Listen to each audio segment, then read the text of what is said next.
ওই সুন্দর গ্রামের নাম কৌশলপুরী। কৌশলপুরীর গ্রাম প্রধান প্রকাশ আকুল টাকা পয়সা মান সম্মানের জন্য যা কিছু করতে পারত। যেমন স্বামী তেমনি তার বউ বিমলা। টাকা পয়সার অভিমানে প্রকাশ আর বিমলার একমাত্র কন্যা অমিতা শহরে পড়াশোনা করে। পাশের গ্রামে গণিতের অধ্যাপকের কাছে এক সপ্তাহ আগে গিয়েছিল। সকালে শহর থেকে পাঠশালায় যায়, সন্ধেবেলা একলাই 3 মাইল চলে গণিত পড়তে যেত। এইভাবে ছোটবেলার বন্ধু বিক্রমের সাথে আলাপ হয়। বিক্রমও এই অধ্যাপকের কাছেই 2 মাস আগে গিয়েছিল। বিক্রমের কৌশলপুরী থেকে একটু দূরে যোধপুরী নামের একটা ছোট গ্রামে থাকত। মা বাবা ছোটবেলায় গত হয়ে গিয়েছিল। একটা মিলে কাজ করতে করতে পড়াশোনা করছিল। খুবই ভালো ছেলে। রোজ বন্ধু মহেশের সাথে একসাথে যোধপুরী থেকে সাইকেলে করে আসতো। মহেশের মুদির দোকানের ব্যবসা ছিল।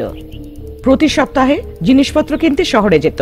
ব্যবসা করার জন্য অঙ্ক জানা জরুরি, তাই ওর বাবা জবরদস্তি করে গণিত অধ্যাপকের কাছে পাঠিয়েছিল। আরে বিক্রম, তুমি অঙ্ক শেখার জন্য এখানে ভর্তি হয়েছিলে, তাই আমিও এখানে ভর্তি হয়ে গেলাম। আমি তো গুণটাও ঠিক করে করতে পারি না। আমাদের গ্রামটাকে ছেড়ে দিয়ে এই শহরে একটুখানি ঘুরতে পারবো, তাই অঙ্ক শিখতে আসছি। কিন্তু তুমি তো একদিনও ক্লাস মিস করো না। আমার পরিস্থিতির ব্যাপারে তো তুমি ভালো করে জানো মহেশ। আমাকে যেরম হোক করে ভালো পড়াশোনা করতে হবে, নিজের পায়ে দাঁড়াতে হবে। হ্যাঁ, আমি আমার বাবার পরে আমাদের রাশনের দোকানটাকে দেখাশুনো করে জীবনযাপন করব। তোমাকে ভালো করে পড়াশোনা করে একটা ভালো চাকরি দরকার। রোজ টিউশনের পরে মহেশের সাথে হেঁটে অমিতার ওদের গ্রামের রাস্তা অবধি ছেড়ে তারপর আবার মহেশের সাথে হেঁটে যাওয়া অভ্যেস হয়ে গিয়েছিল।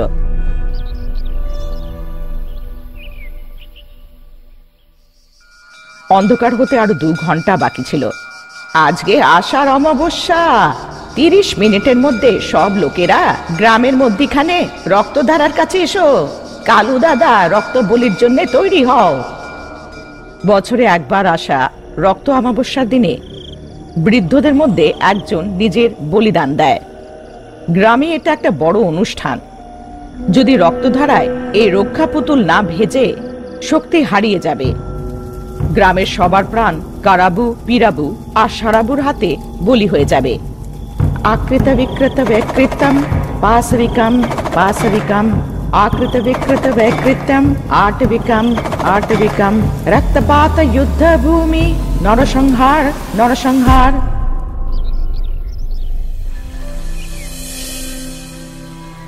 এমন ছিল, একদিন প্রকাশ ওদিক দিয়ে যাচ্ছিল। আমি তাকেও বিক্রমের সাথে কথা বলতে দেখল।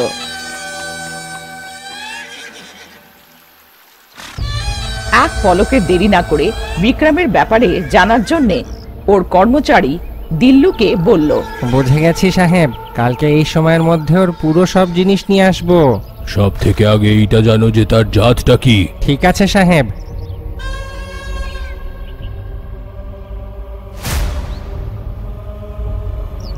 পরের দিন বিক্রমের ব্যাপারে জেনে রেগে জ্বলছে প্রকাশ। অমিতা যে এসব কিছু জানতো না বাড়িতে পৌঁছালো। প্রকাশ প্রায় ওকে মারতেই যাচ্ছিল। গ্রামের প্রত্যেক লোক প্রকাশ কুলে সম্মান করে আর ভয়ও পায়। যদি আমার মেয়ে এমন একটা ছেলেকে ভালোবাসে যার কাছে ঘর দুয়ার নেই, তাহলে আমার সম্মানের কি হবে? বাবা, তুমি বিক্রমের ব্যাপারে কথা বলছো? বিক্রম ডাকছিস? বিক্রম আমাদের জাতের নয়, আমাদের সমান নয়। এমন ভাবে ডাকছিস যেন স্বামী। আমি বিক্রমকে ভালোবাসি, ছোটবেলার থেকে ভালোবাসি, কিন্তু বিক্রম এখনো পর্যন্ত জানে না যে আমি ওকে ভালোবাসি। যদি তোমাদের বিক্রমকে পছন্দ না, তাহলে বিক্রমকেও আমি কখনো ভালোবাসার কথা জানাবো না। বিক্রমকে আমার ভালোবাসার কথা কিছুতেই জানাবো না। নিজের মধ্যে আমার ভালোবাসাকে দাবিয়ে দেব। আমাকে ভরসা করো বাবা। কি সে কি জানে না? সত্যিতে? সত্যি বাবা, ঠাকুরের দিব্যি। তোমার ইচ্ছার বিরুদ্ধে তোমার আশীর্বাদ ছাড়া আমার বিয়ে হবে না। আমার উপরে বিশ্বাস করো। তুমি যার সাথে বিয়ে করতে বলবে আমি তার সাথেই বিয়ে করব। এতটা বলে অমিতা নিজের ঘরে চলে যায়।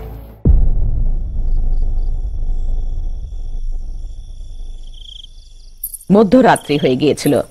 জল তেষ্টা পেয়েছিল, তাই অমিতা যখন বাইরে আসলো ও মা বাবার কথা শুনতে পেল। দিল্লু, তার মৃত্যুটা যেন একটা দুর্ঘটনা লাগে, যাতে কেউ সন্দেহ না করতে পারে। কেউ জানতে পারার আগে তাকে কিন্তু শেষ করে দাও। মেরে ফেলো সেই বিক্রমকে। ঠিক আছে সাহেব, কালকে রাত্রেই তার প্রাণটা আগুনে আহুতি দেব। এমন বলে ওখান থেকে চলে গেল।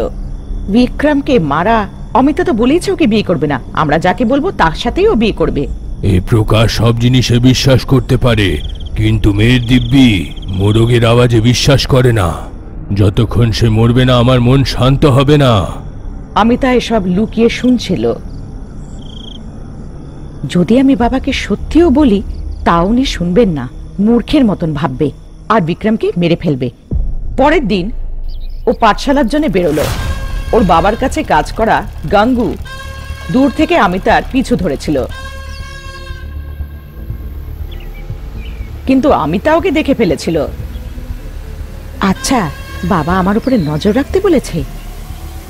যেন কিছু জানে না এমন ভান করে পাঠশালায় গিয়ে পাঠশালার পেছনের দেয়াল টপকে নিজের বন্ধুর সাইকেলে বসে যোধপুরে চলে গেল। বিক্রমকে সব কথা জানালো। আমার বাবা তোমাকে না মেরে ছাড়বে না, আমার বাবা যেন তোমাকে না মারে, তাই তোমাকে ওনার জামাই হতে হবে, এক্ষুনি আমাদের বিয়ে করতে হবে। অমিতার কথা শুনে বিক্রম অবাক হয়ে গেল, আশ্চর্য হয়ে ওকে দেখতে থাকলো। বিয়ে? তুমি কি আমাকে ভালোবাসো অমিতা? আমি কিছু বুঝতে পারছি না। এরই মধ্যে মহেশ দৌড়ে দৌড়ে এলো। জামাইবাবু, দুজনে তোমাকে মারার জন্যে তলোয়ার নিয়ে গ্রামে ঘুরে বেড়াচ্ছে, তাড়াতাড়ি চলো।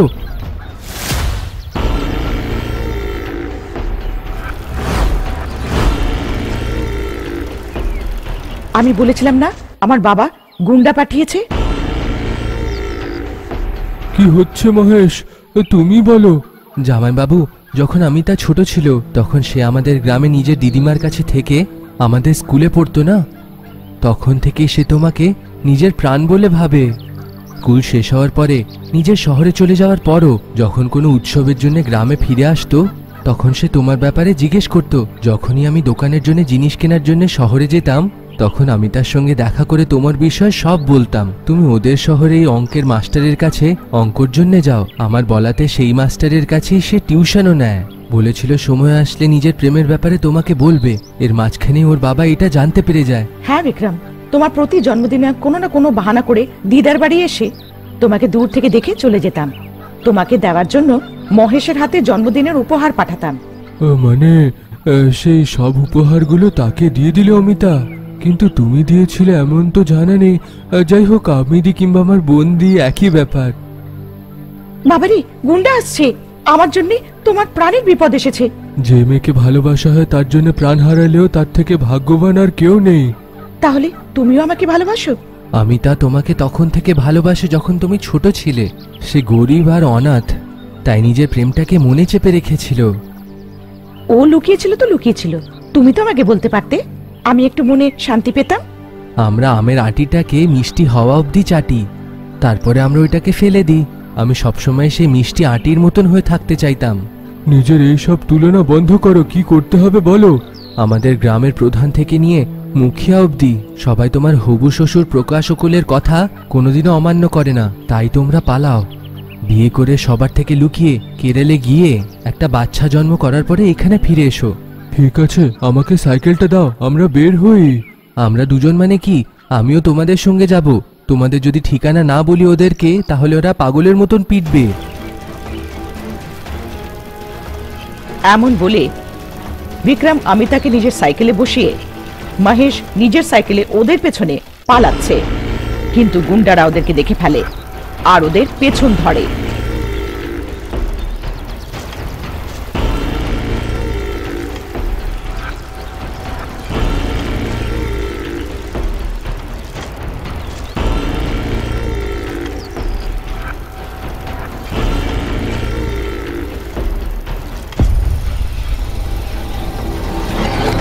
ওদের থেকে বাঁচার জন্য ওরা জঙ্গলের দিকে চলে যায়, অনেক ভেতরে ঢুকে পড়ে।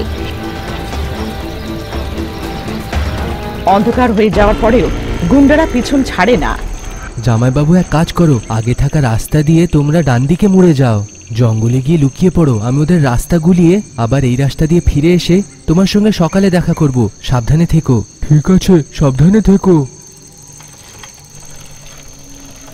এতটুকু বলে ওরা ঘন জঙ্গলের ভিতরে ঢুকলো। অন্ধকারে ভালোভাবে দেখতে না পারায় বদমাশরা মহেশের পেছনে ঢুকে গেল। যেমন মহেশ বলেছিল, বিক্রম আর অমিতা জঙ্গলে সোজা চলে যাচ্ছে। চাকায় কাঁটা ঢোকার জন্য পাঞ্চার হয়ে গেল। সাইকেলটাকে ওইখানেই ছেড়ে দিয়ে সোজা যাচ্ছিল। অনেক দেরি অবধি হাঁটার পরে ঘন জঙ্গলে পৌঁছালো। একদম নির্জন ছিল। দূরে জানোয়ারের চিৎকারে জঙ্গলটা ভয়ঙ্কর হয়ে উঠেছিল। অমিতা হেঁটে হেঁটে কমজোর হয়ে গিয়েছিল, অন্যদিকে তেষ্টাও পেয়েছিল। বিক্রম খুব জল তেষ্টা পেয়েছে। কোথাও জল থাকলে দেখে আসছে, এইখানেই থাকো।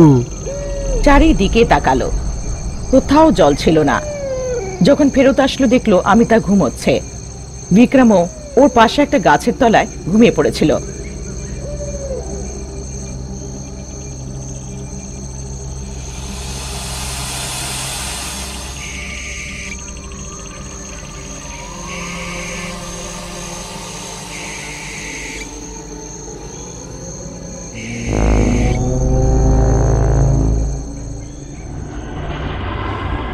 Yash, Garisha, Yachiji, Bashi, Garisha, Bun, Bashi, Garisha, Bun.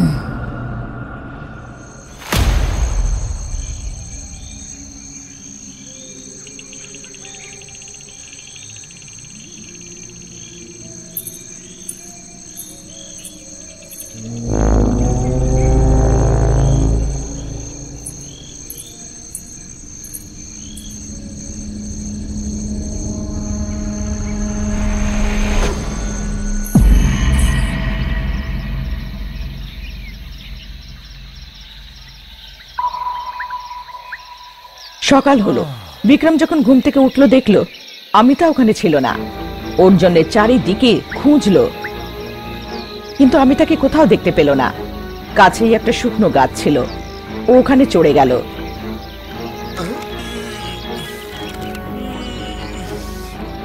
আর চারিদিকে দেখলো, কিন্তু অমিতাকে কোথাও দেখতে পেল না। এ কি, অমিতা কোথায় গেল? এমনটা ভেবে মাটিতে যখন ঠিক মতন দেখলো, অমিতার পায়ের ছাপ রয়েছে।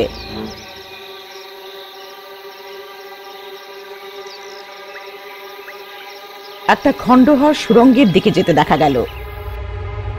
পায়ের ছাপটাকে অনুসরণ করতে করতে ভেতরে গেল। ভেতরে পুরো অন্ধকার, চামচিকে ঘুরছিল। খুব দুর্গন্ধ আসছিল।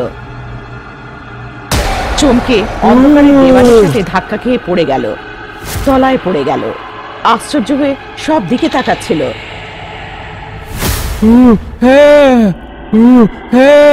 আরে জামাই বাবু, এত জোরে চেঁচালে কেন? তুমি এই সুড়ঙ্গতে করছো কি? অমিতা কই? অমিতা রাত্রে আমার পাশেই শুয়েছিল, সকালে উঠলাম তো ছিল না। ওর পায়ের চিহ্নগুলো এই সুড়ঙ্গের দিকে আসছিল, তো ভেতরে এসে খুঁজছিলাম। তাই নাকি? তাহলে চলো একসঙ্গে খুঁজি।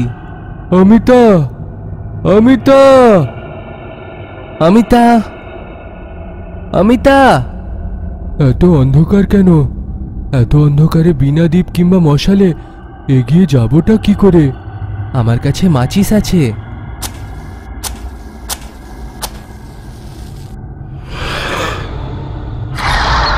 পালাও রে!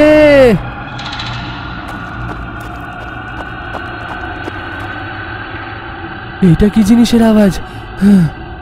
জানা নেই, কিন্তু তুমি এই সুড়ঙ্গতে এসেছো কেন? যখন আমি সে গুন্ডাদেরকে গুলিয়ে তোমাদের খোঁজে এখানে ফিরে আসছিলাম, তখন আমি তোমার সাইকেল জঙ্গলের মাঝখানে দেখি। সারা রাত সেই গাছের তলায় ঘুমালাম, আর সকালে উঠে তোমাদের খোঁজে এইখানে আসলাম। তোমাকে যখন সুড়ঙ্গতে আসতে দেখি, আমি তোমাকে দূর থেকে আওয়াজ দিই, কিন্তু তুমি না শুনতে পেরে ভেতরে এসে যাও। এতে ঢোকার আগে গাছের উপর থেকে দেখলাম সুড়ঙ্গের অন্য ভাগটা বেশি 50 ফিট দূরে, কিন্তু 1.5 ঘন্টা ধরে হাঁটার পরে অন্য দিকটা তো দেখতেই পারছি না। হ্যাঁ, এটা তো ভুতুড়ে সুড়ঙ্গর মতন লাগছে।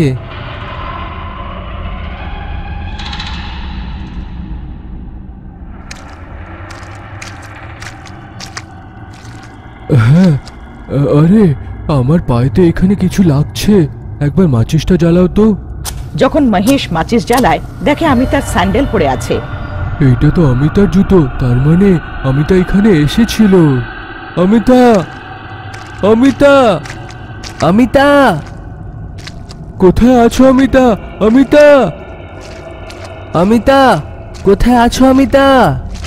ওই চিৎকারে নিস্তব্ধ নির্জন খণ্ডহর হঠাৎ করে গর্জন করে উঠল, চামচিকে চিৎকার করে উড়ে গেল।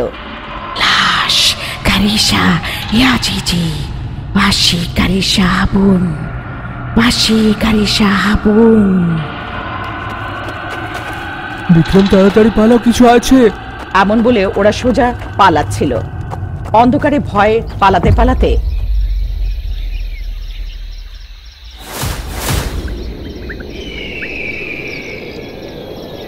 শেষমেশ যখন খণ্ডহর সুড়ঙ্গের থেকে বাড়ি বেরিয়ে দেখলো একটা উঁচু দেওয়ালের নিচে একটা ছোট্ট রাস্তার মতো, যেদিকে তাকাচ্ছিল লম্বা ঘন গাছ। ওইখানেই দাঁড়াও, গ্রামের ভেতরে এসো না। ওইখানেই দাঁড়াও, গ্রামের ভেতরে এসো না। একটা লোক হাঁপাতে হাঁপাতে গাছের মধ্যে দিয়ে বেরোলো। সুড়ঙ্গর ভেতর থেকে গ্রামের ভেতরে আসবেন না। এমন আমি চেঁচিয়ে চেঁচিয়ে আসছি, শুনতে পারো না নাকি? কালা নাকি? আরে তোমরা শুনতে পাও না নাকি? আরে কি করলে? মরো এখন। এমন বলে ফেরত চলে গেল। এরা দুজন কিছু বুঝতেই পারলো না। একে অপরকে দেখতে দেখতে আমি তাকে খোঁজার জন্য এগোচ্ছে।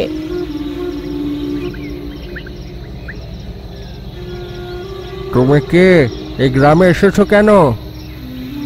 আমরা অমিতার খোঁজ করতে করতে সেই সুড়ঙ্গর থেকে এসেছি।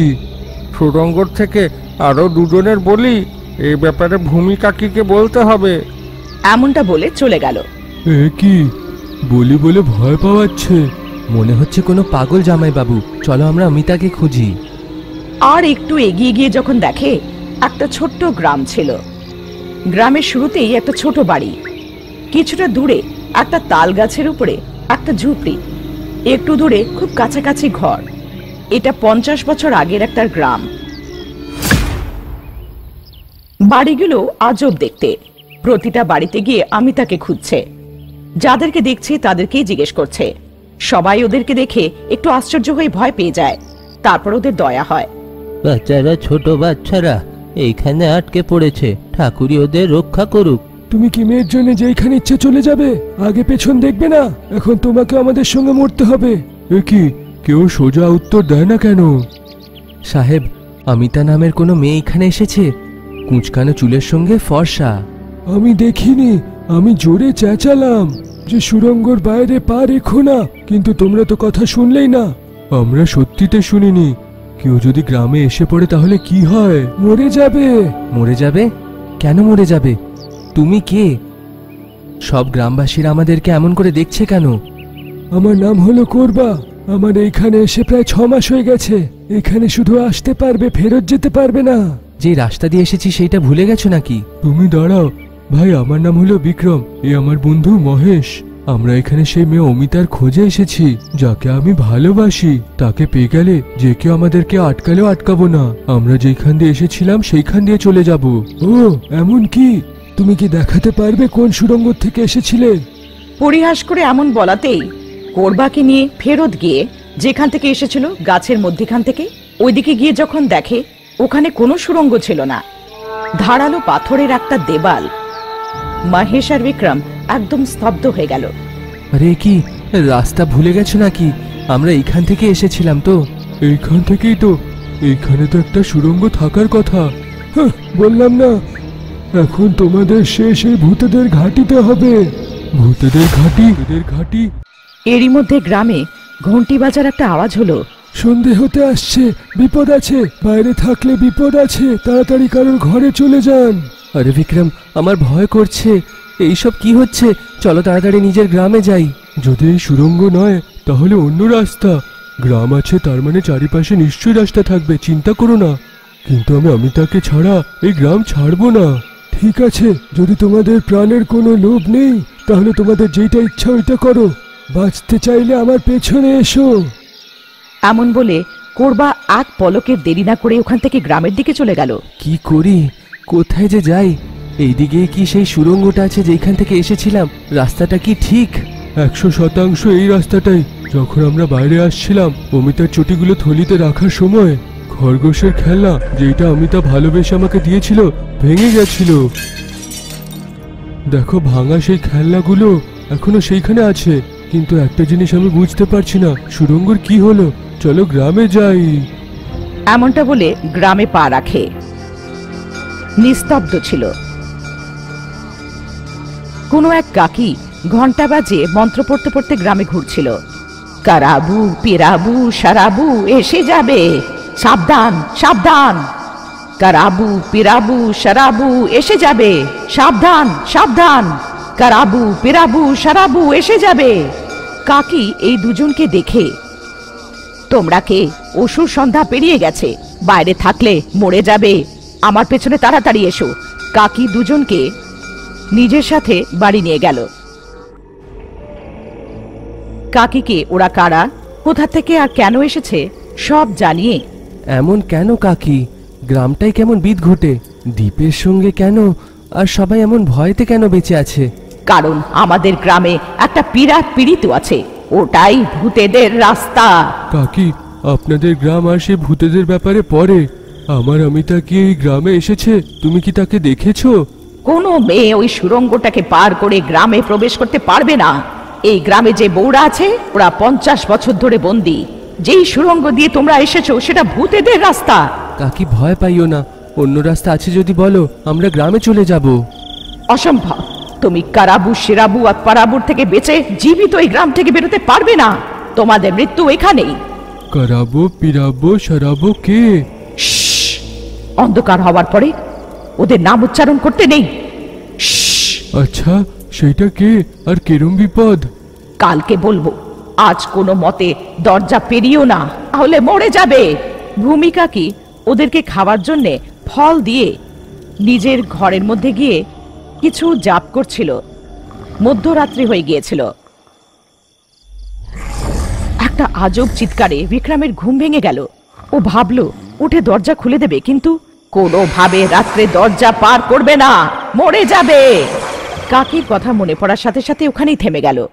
জানলা খুলে যখন দেখলো একটা ভয়ানক আজব আকৃতি গ্রামের মাঝে হাঁটছে, চলে যাচ্ছে, এটা দেখে বিক্রমের পা নিস্তেজ হয়ে গেল। বাপরে, কাকি ঠিক বলছিল রে, এই গ্রামটা খুবই ভয়ঙ্কর। যেরম হোক করে আমি তাকে খুঁজতে হবে আর এখান থেকে বের হতে হবে আমাদের। এমনটা ভেবে অমিতার বিষয়ে ভেবে ঘুমিয়ে পড়ল। দুজনে অমিতাকে খুঁজতে গ্রামের দিকে বেরোলো। প্রত্যেকটা বাড়ির সামনে একটা আজব ঘাসের আকার ঝুলেছিল। কালো বেড়ালের চোখের সাথে হাওয়ায় ঝুলতে থাকা আকৃতিটা দেখতে কোনো জাদুটোনা পুতুলের মতন লাগছিল, কিন্তু পুতুলটা সব বাড়ির সামনে ছিল। ঘরের সামনে কেউ নজরের জিনিসপত্র রাখে কি যে জামাই বাবু? লোকেরা কেমন বিদঘুটে ভাবে জাদুটোনার জিনিস লাগিয়েছে। কে জানে, এই গ্রামটা খুবই বিদঘুটে। এই গ্রামের লোকেদের সঙ্গে আমাদের কি? যে অমিতাকে আমরা পেয়ে যাব, আমরা চলে যাব। ওরা সব বাড়ি খুঁজছে, যার সাথে দেখা হচ্ছে জিজ্ঞেস করছে, কিন্তু আমি তাকে কোথাও খুঁজে পাচ্ছে না। ওই গ্রামে যেমন কাকি বলেছিল, কোনো কিশোরী অবস্থার মেয়ে কোথাও দেখা যাচ্ছিল না। ওই গ্রামে অমিতার খোঁজ করতে করতে সীমানা অবধি পৌঁছে যায়।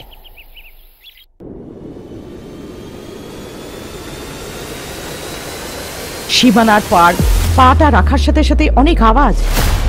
মনে হচ্ছে ওইখানে কেউ আছে। আমার তো মনুষ্য বলে মনে হচ্ছে না। না জামাই বাবু, আর আগে আমি যাব না। মনে হয় বের হওয়ার রাস্তা। দেখো ঘন্টি বাজছে, চলো যাই। এমনটা বলে মহেশ বিক্রমের হাত ধরে টেনে আনে। দুজনে গ্রামে দৌড়ে দৌড়ে ফিরছে।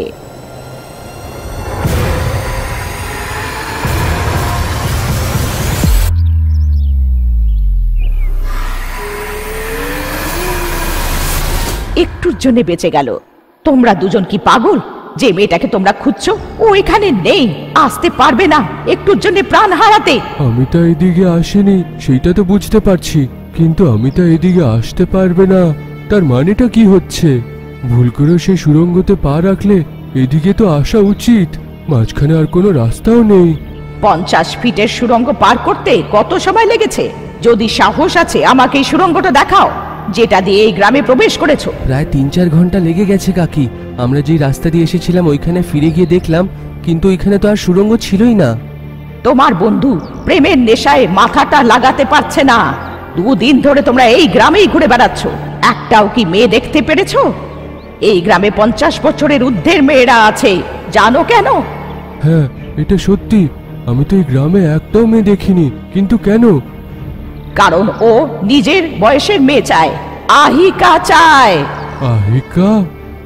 তুমি যে মেয়েটার খোঁজ করছো সে হয়তো অনেক দিন আগে আহিকার বলিদান হয়েছে, আর ওই মেয়েটার খোঁজ করতে গিয়ে নিজের প্রাণ হারিও না। যেমন আপনি বললেন কাকি, আমি তো সেই সময় মরে যাব যখন আমি জানতে পারবো অমিতা মরে গেছে, কিন্তু তার আগে আমি তাদেরকে ছাড়বো না যারা অমিতাকে মেরেছে। কাকি, অমিতাকে মারার দরকারটা কার হতে পারে? গ্রামের শেষে সীমাতে থাকা ওই মাথাটা কার? ওটা পূর্বের সীমা রক্ষা করার দ্বার। তোমরা যেটা দেখেছো ওটা কারাবুর মাথা, ওখানে আবার যাবে না। সীমা পার করতে ও মেরে ফেলবে। কারাবু? অন্য কেউ অন্ধকার হওয়ার পরে ওই নামটা উচ্চারণ করে না। যদি তুমি ওই উচ্চারণ করো, এই ভ্রমে যে তুমি ওকে ডাকছো, ও তোমাকে খুঁজতে খুঁজতে তোমার কাছেও চলে আসবে। কিছু আছে তো পরে কথা বলবো। বিক্রমের মাথায় কাকির কথাবার্তাগুলো ঘুরছিল। যেই মেয়েটার খোঁজ করছো হয়তো অনেক দিন আগে আহিকার হাতে ও মরেও গেছে। ওই মেয়েটার খোঁজ করতে গিয়ে নিজের প্রাণ হারিও না। কি জামাই বাবু, আমরা এই গ্রামে এমন ভাবে ফেসেছি, মনে হচ্ছে বাইরে যাওয়ার আর কোনো রাস্তাই নেই। আরে ওই দেখো, একে তো আমরা সেইখানে দেখেছিলাম না যখন আমরা গ্রামে ঢুকেছিলাম, মনে হচ্ছে তো।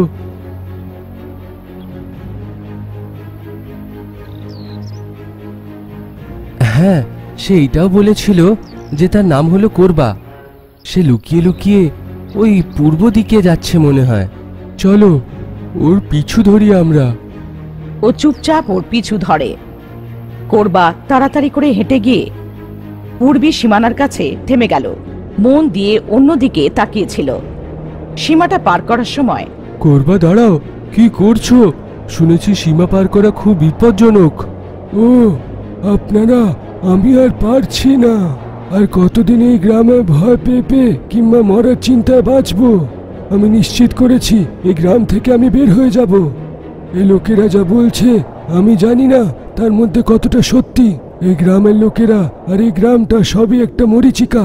যেটা বলে সেইটা যদি সত্যি, কারাবু সত্যিতে আছে, তাহলে সে আমাকে মেরে ফেলবে। গ্রামে থাকার থেকে তো মরে যাওয়াটাই ভালো।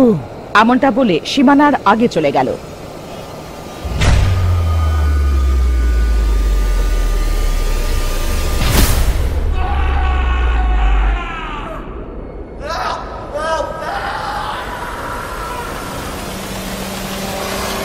এইটা দেখে দুজনের শিরদাঁড়া কাঁপতে কাঁপতে ওখানেই দাঁড়িয়ে পড়ল। দুজনে ভয়ের চোটে পা এগোতেই অসমর্থ হয়েছিল। কোনো মতে সাহস জুটিয়ে গ্রামে ফেরত আসে। কাকিকে যা কিছু হয়েছিল সব জানালো। প্রাণ ভালো লাগে না? মরতে চাইছো তো সীমানা পার করো, আমি আগেই তোমাদেরকে বলেছিলাম।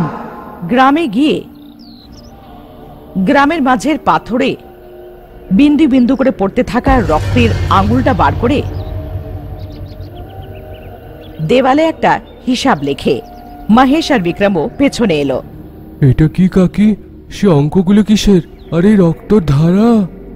21 বছর আগে এই গ্রামে 1379 লোকেরা থাকতো। তার মধ্যে থেকে 39 লোক বাইরের। 37 জনকে কেটে 37 অঙ্ক মৃতক করবার, 48 মহেশ, 39 বিক্রমের। আমরা মৃতদের সংখ্যা কেটে দিই। এই গ্রামের ব্যাপারে বিদঘুটে ভাবে রীতি রিবাজ আর এই ভূত প্রেত, আমি কিছু বুঝতে পারছি না, আর আমি বুঝতে চাইও না। দয়া করে এই গ্রাম থেকে বের হওয়ার রাস্তা বলুন কাকি। হ্যাঁ কাকি, আমরা বুঝে গেছি যে অমিতা এই গ্রামে পা রাখেনি। এখন আমাদের বাইরে গিয়ে অমিতাকে খুঁজতে হবে।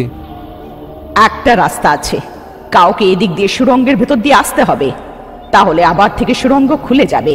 ওই দিক থেকে একটা ব্যক্তি এইদিকে পার রাখার 3 মিনিট পর্যন্ত সুড়ঙ্গ খোলা থাকবে। তখন তোমরা এই সুড়ঙ্গের থেকে চলে যেতে পারো, কিন্তু আমি জানি না যে তোমরা অন্যদিকে জীবিতভাবে পৌঁছাবে কিনা। জানা নেই আমরা নিজের প্রাণ বাঁচিয়ে যেতে পারবো কিনা, কিন্তু ভয়তে যদি এই গ্রামের মধ্যে আটকে থাকি, তার থেকে বাবা সুড়ঙ্গ পার করার চেষ্টা করে মরে যাওয়া ভালো। কাকি, আমরা কি করে বুঝতে পারবো যে কেউ ওইখান থেকে এইখানে আসছে? উত্তর দিশায় পিরাবুর চাকা ঘোরে, খুব জোরে চেঁচায়। করবা গাছের ওপরের বাড়ি থেকে পিরাবুর ওপরে নজর রাখতো। যখনও জানতে পারলো ও তোমরা আসছো, তোমাদেরকে থামানোর জন্যও দৌড়ে এসেছিল। কিন্তু ততক্ষণে দেরি হয়ে গিয়েছিল, তোমরা গ্রামে পৌঁছে গেছিলে। ও হ্যাঁ, কোরবাই সে প্রথম ব্যক্তি ছিল যাকে আমরা গ্রামে ঢোকার সময় দেখেছিলাম। কাকি, আমরা কি কোরবার বাড়িতে থাকতে পারি? থাকতে পারো, কিন্তু জানো তো যেই ঘন্টাটা শুনবে ঘরের বাইরে বেরোবে না। ঘাসের পুতুল দরজার বাইরে রক্ষা করার জন্য আছে, যদিও থাকবে না তোমাদের প্রাণ চলে যাবে। কাকি, পশ্চিমের দিকে সুড়ঙ্গ, পূর্বের দিকে কারাবুর রক্ষা, উত্তরের দিকে পিরাবু শিলার রক্ষা। তো দক্ষিণ দিশাতে কি আছে কাকি? যদি আমরা দক্ষিণের দিকে যাই তাহলে কি বাঁচতে পারবো? অসম্ভব। দক্ষিণ দিশায় সরাবু থাকে, রক্ত সমুদ্রের আধিপতি, রক্তের তেষ্টা মেটানো সারাবু। সারাবুর কথা যখন জানায়, দৌড়ে এসে বিলুকা ভূমিকাকির কানে কিছু বলে দিয়ে বিলুকা চলে যায়। গ্রহ গণনা করতে হবে, আষাঢ় অমাবস্যার তৈরি করো, আমি কাল কথা বলবো। তোমরা দুজন সাবধানে থাকবে, অন্ধকার হওয়ার আগে ঘরে পৌঁছে যেও, সাবধান। এমনটা বলে ভূমিকাকি চলে গেল। যখন কাকি বলে মনে হয় আমাদের ভালোর জন্যেই। কখনো কখনো সন্দেহ হয় এরাই এই সব করছে না তো। তুমি কি বলো বিক্রম? হ্যাঁ, আমারও তাই মনে হয়। চলো আমরা কিছু একটা করে এই সুড়ঙ্গর থেকে বের হই। যেই সুড়ঙ্গ দিয়ে এসেছিল ওখানে গিয়ে দেখার পরে যেখানেই দেখো দেওয়াল, দক্ষিণের দিশায় যেখানেই দেখো পাহাড়ের তলায় বড় পাথরের দেয়াল ছাড়া কিছু নেই। দেওয়াল ভাঙার অনেক চেষ্টা চালায়, কিন্তু একটা ছোট পাথরও নড়ে না। হাতুড়ি দিয়ে যখন মারে এমন আওয়াজ আসছিল যেন লোহার দেওয়াল। এইটুকু বালুও দেওয়াল থেকে বেরোলো না। দেওয়ালের তলার থেকে খুঁড়ে একটা ছোট সুড়ঙ্গ বানানোর জন্য খোঁড়ে, যতই খুঁড়ল তলায় শুধু দেওয়াল ছিল। এরই মধ্যে ভূমিকাকি ঘন্টা বাজাতে বাজাতে গ্রামে ঘোরা শুরু করে। বিক্রম, চলো তাড়াতাড়ি যাই, অন্ধকার হয়ে গেছে। হাতুড়ি আর কোদাল ওখানেই ফেলে দিয়ে গ্রামে গিয়ে উত্তরের দিকে যেখানে কোরবা থাকে ওই গাছের উপরে বাড়িতে চড়ে যায়।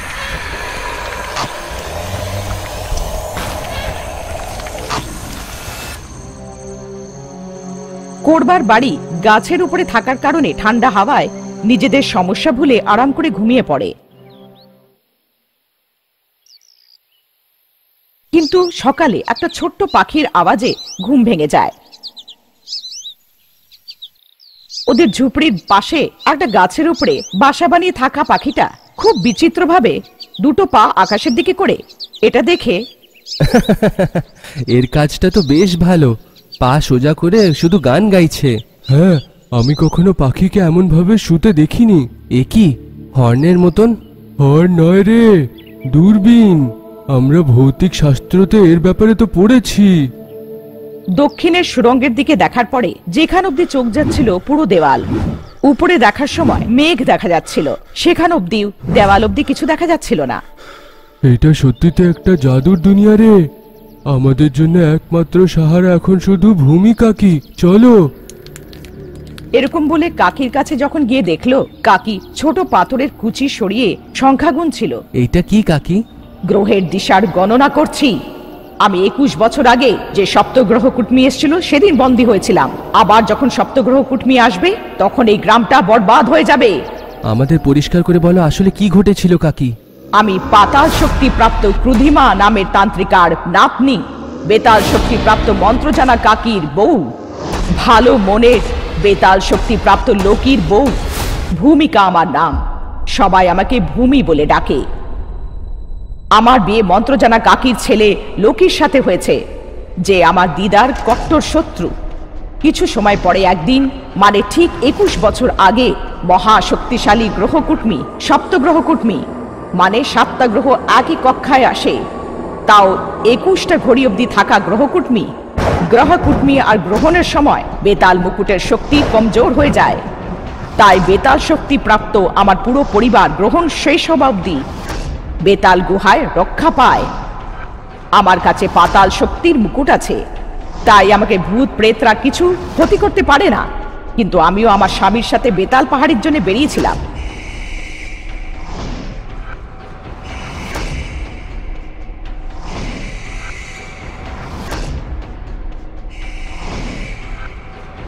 কিন্তু মাঝখানেই খবর পেলাম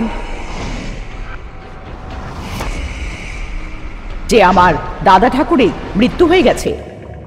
এটা জানার পরে আমি আবার ফেরত যেতে শুরু করলাম। ভূমি গ্রহণের পূর্ণ হওয়ার আগেই আমি এসে যাব, তুমি সাবধানে থেকো। দরকার পড়লে তুমি আমাকে মায়াবী আয়নাতে ডেকো। এইটুকু বলার পরে ওরা সবাই বেতাল পাহাড়ের জন্য চলে গেল। আমি নিজের গ্রামে ফেরত যাচ্ছিলাম, রাস্তার মাঝে গ্রহণ শুরু হয়ে গেল।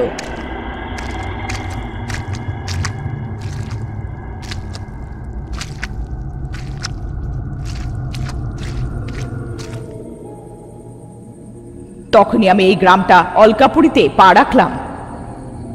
একটা সাধারণ সুড়ঙ্গের মধ্যে দিয়ে হেঁটে গ্রামে এলাম। হঠাৎ করে প্রকৃতিটা ভয়ঙ্কর রূপে বদলে গেল। চারিদিক দিয়ে ভয়ানক হাসি একটা কাঁচের ঘেরার মধ্যে পুরো গ্রামটাকে ঢেকে নিল। গ্রামে যাওয়ার জন্য মুখ্য সুড়ঙ্গটা বন্ধ হয়ে গেল।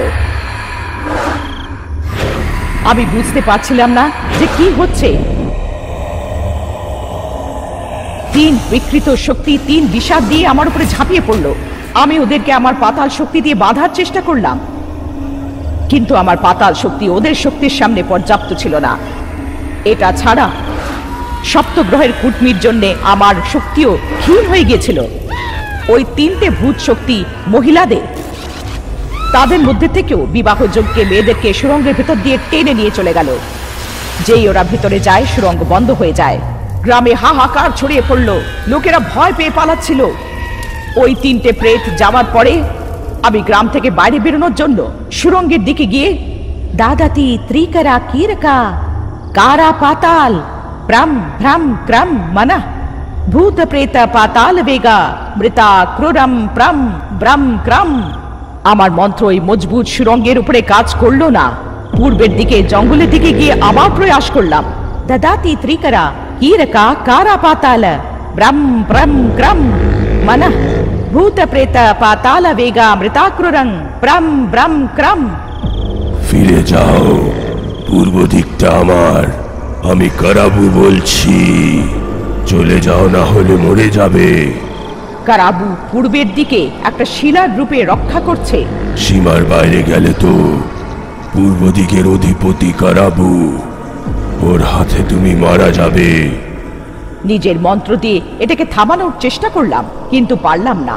উত্তরের দিকে যখন গেলাম, রাক্ষসের মতন বড় পাহাড়ের তলায় পুরোটা সমুদ্র ছিল, জলের রক্ত বইছিল। যে ওখানে ছিল সে সারাবু, যে সব সময় রক্তের তেষ্টা মেটানোর প্রেত শক্তি। আমি তোমাকে এই জন্য মারিনি কারণ তোমার কাছে পাতাল মুকুট আছে। আহিকার যে মেয়ে দরকার তাকে উঠিয়ে নিয়ে যাওয়ার জন্যে আহিকার আদেশের অপেক্ষা করছি। আমরা আবার আসবো।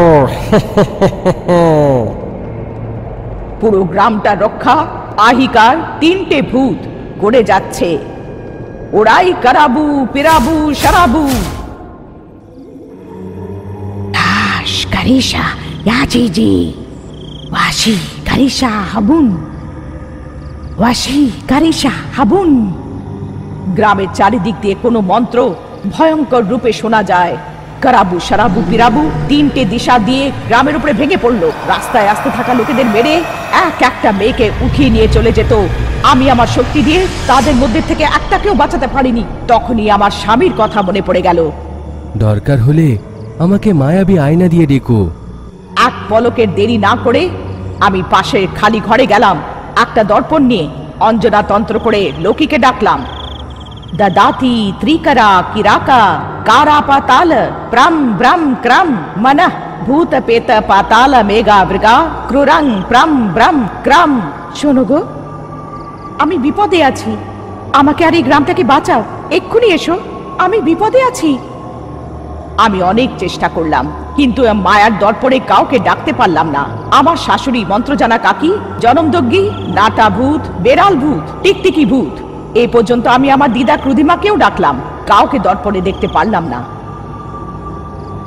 দেওয়ালে পাতাল চক্র বানিয়ে দীপ জ্বালিয়ে পাতালের আহ্বান করলাম, দাদাতি ত্রিকরা কিরকা কারা পাতাল প্রাম ব্রাম ক্রম মনঃ ভূত প্রেত পাতাল বেগা বৃতা ক্রুরং প্রাম ব্রাম ক্রম। তুমি যেখানে আছো সেইটা একটা ভয়ঙ্কর শক্তিশালী রক্ষার মধ্যে। এই জায়গাটা পৃথিবীতে থাকার পরও অদৃশ্য থাকার কারণে কেউ দেখতে পায় না। তোমার পরিবারের লোকেরা মায়াবী আয়নাতে তোমাকে খুঁজছে। ক্রোধিমা জানে যে তুমি বেঁচে আছো। তুমি যেই জায়গায় আছো ওরা ওটা দেখতে পাবে না, ওরা এখানে আসতে পারবে না। তাহলে আমার এখানে বেরোনো কোনো রাস্তা নেই? অসম্ভব। শুধু আমার শক্তি নয়, যে কোনো শক্তি বৃকুন্তক বল্লভকে কেউ কিছু করতে পারবে না। এই ভূত তোমাকে ততক্ষণ মারতে পারবে না যতক্ষণ তোমার কাছে পাতালের রক্ষা করা আছে। বৃকুন্তক বললে এখনো অব্দি পুরোপুরি ভাবে তৈরি হয়নি। আকাশের মাধ্যমে এই ছিদ্রটা বন্ধ হওয়ার পরে তোমার আমার সম্পর্ক কেটে যাবে। আমি চাইলেও তোমাকে খুঁজে বের করতে পারবো না। আমার বৃকুন্তকের জন্য বাইরের লোকেদেরকে বলা উচিত নয়, আমি বলতেও পারবো না। এইসব কে করছে? আহিকা করছে। বৃকুন্তক সিদ্ধিপ্রাপ্ত আহিকা করছে। এমন কেন করছে সেইটা জানার জন্যে বৃকুন্তককে প্রসন্ন করতে হবে, কিংবা আহিকার সঙ্গে দেখা করতে হবে। বৃকুন্তককে প্রসন্ন করার জন্যে এক পায়ে বায়ু স্তম্ভন করতে করতে 6 বছর, জল স্তম্ভন করার সময় আরো 6 বছর, অগ্নি স্তম্ভন করার সময় আরো 6 বছর, আর 6 বছর আকাশতন্ত্র করতে হবে। তারপরে প্রসন্ন হবে বৃকুন্তক, কিংবা আহিকা দ্বারা জাগ্রত শক্তিটাকে, আহিকাকে মেরে ওটাকে শেষ করা যেতে পারবে। তাহলে আমাকে ওই জায়গাটা দেখাও যেখানে আহিকা থাকে পাতাল। ওকে মেরে এই গ্রামটা আর এই গ্রামের লোকেদেরকে বাঁচাবো। এইটা অত সহজ নয় যতটা তুমি ভাবছো ভূমি। বৃকুন্টিক বললেতে আবার বৃকুন্টিক সাধনা করার সময় নিকুণ জায়গায় আছে। যতক্ষণ সে বাইরে আসবে না আহিকাকে তুমি খুঁজে পাবে না। তাহলে এমন কিছু করা হোক যেটা দিয়ে ও নিজেই বাইরে আসবে। চেষ্টা করো, কিন্তু যারা বৃকুন্টক সিদ্ধি প্রাপ্ত করে তাদের প্রাণ ওদের কাছে থাকে না। ঠিক আছে, এই গ্রামের লোকেদেরকে পিশাচের হাত থেকে কি করে বাঁচানো যেতে পারে? তার জন্যে তোমাকে নিজের পাতাল মুকুটে ত্যাগ করতে হবে। নিজের পাতাল মুকুটকে এই গ্রামের চৌপাল শিলার উপরে রেখে দাও। এর শক্তি চারিদিকে ছড়িয়ে যাবে, আর কোনো ভূতকে গ্রামের ভেতরে প্রবেশ করতে দেবে না। কিন্তু সীমার 3টে দিশার থেকে যে কোনোভাবে যদি তুমি সীমা পার করো ওদের হাতে মরবে। পাতাল মুকুটের শক্তি শুধু ততক্ষণ কাজ করে যতক্ষণ সূর্যের আলো থাকে। সূর্যাস্তের পরে এর শক্তি আর কাজ করে না। ভূত ঘরের সীমা যাতে পার না করতে পারে তার জন্য পাতাল মুকুটকে রক্ত তর্পণ করে থাকা রক্ত দিয়ে, রক্ত ভেজা কালি দিয়ে কালো একটা পুতুল বানিয়ে ঘরে টাঙালে সেই ঘরের সীমা ভূত পার করতে পারে না। এই এক ঘাসের পুতুলের শক্তি যাতে কম না হয়, তাই প্রত্যেক বছর আষাঢ় অমাবস্যার সময় হয়ে থাকা বলির রক্ত তার উপরে ছেটানো উচিত। কিন্তু মনে রেখো ভূমিকা, যেই সময় পাতাল মুকুট তোমার মাথার থেকে সরিয়ে দেওয়া হবে তুমি একটা সাধারণ মনুষ্য হয়ে যাবে। তোমার বয়স হতে থাকবে। তুমি এই গ্রামে বয়স হয়ে একটা বুড়ি হয়ে মারাও যেতে পারো। হাত থেকে পাতাল কড়াটা বের করার পরে প্রেত শক্তিদের হাত থেকে তোমাকে আর কেউ বাঁচাতে পারবে না। তারপরে এসে থাকা 7 গ্রহ কুটুম্বির আগে এই বল্লর থেকে বাইরে বের হয়ে যাও, না হলে বিপদ নিশ্চিত। বিক্রুন্টি কাওয়াল পুরো মতন বন্ধ হওয়ার জন্যে পাতাল বলল না, সবাই তাড়াতাড়ি ভেতরে যাও, আমি সবার রক্ষা করব, আমাকে বিশ্বাস করো। যেমন পাতাল বলেছিল আমি আমার মুকুটটা গ্রামের মাঝে একটা পাথরের উপরে রাখলাম। প্রতি বছর আষাঢ় অমাবস্যার দিনে যখন সপ্তগ্রহ কুটমি শুরু হয় গ্রামের বুড়ো লোকেরা নিজের থেকে নিজের বলিদান দিতে আসে। ওই বলি বেদিতে নিজের নাম আর বয়সের অনুযায়ী বলির জন্য পরের লোকটা কে হবে সেটা নির্ধারিত করা হবে। আমরা বলিদান হওয়া লোকেদেরকে পাতাল মুকুটের রক্ত অভিষেক দিয়ে করি। ওই রক্তে ভিজিয়ে যদি ঘাসের পুতুলকে দরজায় ঝোলানো হয় প্রেত শক্তিরা ঘরের ভেতরে আসবে না। আমি এই গ্রামের লোকেদের পাতাল মুকুটের কারণেই রক্ষা করতে সক্ষম। এইসব শুনে মহেশ আর বিক্রমের মাথা ঘুরে গেল। ওরা যেখানে ফেসে আছে সেটা কোনো সাধারণ গ্রাম নয়। এখান থেকে বেঁচে বেরোনো কোনো উপায় নেই, ওরা বুঝে গেছে। তো আমরা কি এই গ্রাম থেকে বেঁচে কোনোদিন ফিরতে পারবো না? দিন রাত আমি পাতালের বলা অনুযায়ী বৃকান্টিকের সাধনা করছি। এটা আরো 1 বছরে শেষ হয়ে যাবে। এর মাঝে তোমরা বেঁচে থেকো, অন্ধকার হওয়ার পরে বাইরে বেরোবে না, কোনোভাবেই সীমানা পার করবে না। অন্ধকার হওয়ার আগে দুজনে নিজের ঝুপড়িতে পৌঁছে যায়। কাকি গ্রামে ঘন্টা বাজিয়ে বাজিয়ে ঘুরছে। কৌতূহল হয়ে বিক্রম একটা দূরবীন দিয়ে সুড়ঙ্গ দেখছে। হঠাৎ করে দেয়ালে কিছু চকচক করতে দেখলো। এমনি উপরে দেখলো যখন, এখানে ওখানে রত্ন চমকাচ্ছে। আরো উপরে গেলে তলোয়ার থেকেও ধারালো একটা উঁচু পাহাড়, যার একদম উপরে একটা লাল রঙের রত্ন চমকাচ্ছিল। অন্ধকারেও পরিষ্কারভাবে দেখা যাচ্ছিল। ও মন দিয়ে দেখছিল যে সেটা কি। চমকে দেখলো জানলার বাইরে কারাবু। আমাকে নিজের ঘরে আমন্ত্রণ দাও রে ছেলে। মহেশ দৌড়ে গিয়ে জানলাটা বন্ধ করে দেয়। যা কিছু দেখেছিল বিক্রম সেটা মহেশকে জানালো। সকাল হতেই ও কাকির কাছে দৌড়ে গেল আর সব বলল। সেই পাহাড়ের উপরে কি আছে কাকি? ওটা চকচক করছে কেন? এই গ্রামের মাঝের পাথরটায় মোটামুটি 1098 গজের দূরে আহিকা যে জাদুই দেওয়ালটা বানিয়েছিল, 1098 গজ লম্বা। ওটা পার করার পরে বিকৃত পর্বত, সেই পর্বতের মাথায় কিছু একটা আছে। করবা আমাকে এই চকচকে জিনিসগুলোর কথা বলেছিল, কিন্তু ও আর আমি অনেক চেষ্টা করার পরেও জানতে পারলাম না। আপনাকে পাতালকে ডেকে জিজ্ঞেস করা উচিত কাকি। যেই দিন আমি গ্রামের রক্ষা করার জন্য আমার মাথার থেকে পাতাল মুকুট নামিয়ে গ্রামের মাঝের পাথরটায় রেখেছি, সেই দিন থেকে আমার আর পাতালের মাঝের সম্পর্ক ভেঙে যায়। আমি আগেই বলেছিলাম, বৃকুন্তিক ঘেরায় আছি বলে আমার খোঁজ পাতালও নিতে পারবে না। আমি ডাকলেও পাতাল ডাকবে না। মুকুট বার করার পর আমার স্থিতি, আমার থাকার স্থান পাতালও জানে না। বৃকুন্তিকের ঘেরায় সাধারণ লোকেদের খোঁজ পাওয়া মুশকিল। তো বাইরের পৃথিবীতে থাকা মন্ত্র কাকি, লক্ষ্মী, ক্রুদ্ধিমা এ ব্যাপারে জানে নাকি যে তুমি কোথায় আছো আর কেমন আছো? হ্যাঁ, ওরা তো এটাও জানে না যে আমি জীবিত আছি কি না। এটা একটা জাদু জায়গা। বাইরের থেকে যখন দেখা যায় এটা একটা জঙ্গলের মতন লাগে। সুড়ঙ্গের থেকে আসলেই জায়গায় পৌঁছানো যায়, তাও যদি মাঝে মরে না যাও তাহলে। হ্যাঁ কাকি, এই সুড়ঙ্গতে ঢোকার আগে আমি একটা গাছে চড়ে এই সুড়ঙ্গটাকে দেখছিলাম। সুড়ঙ্গটা বেশির থেকে বেশি 50 ফিট লম্বা হবে, আর অন্যদিকে শুধু খালি জায়গা। কিন্তু সুড়ঙ্গর ভেতরে আসার জন্য অনেক লম্বা রাস্তা ছিল। আমরা 3 ঘন্টা ধরে অন্ধকারে হাঁটছিলাম। ওই সুড়ঙ্গের মধ্যে রহস্য লুকানো। আমাকে আমার শাশুড়ি, আমার বর, আমার ঠাকুমা এখনো খুঁজছে। যদি এই প্রদেশের কথা আমার মন্ত্র জানা কাকি জানতো, তাহলে আমাকে নিশ্চয়ই বাঁচাবে। বাবা লোকে, আমি আমার সব শক্তি লাগিয়েছি, তাও তো তোমার বউয়ের খোঁজ নিতে পারলাম না। যদি আমি জানতে পারি যে ও কোথায় আছে, আমি কোনোভাবে খুঁজে আনবো। এ পর্যন্ত বেতালও এর খোঁজ নিতে পারলো না।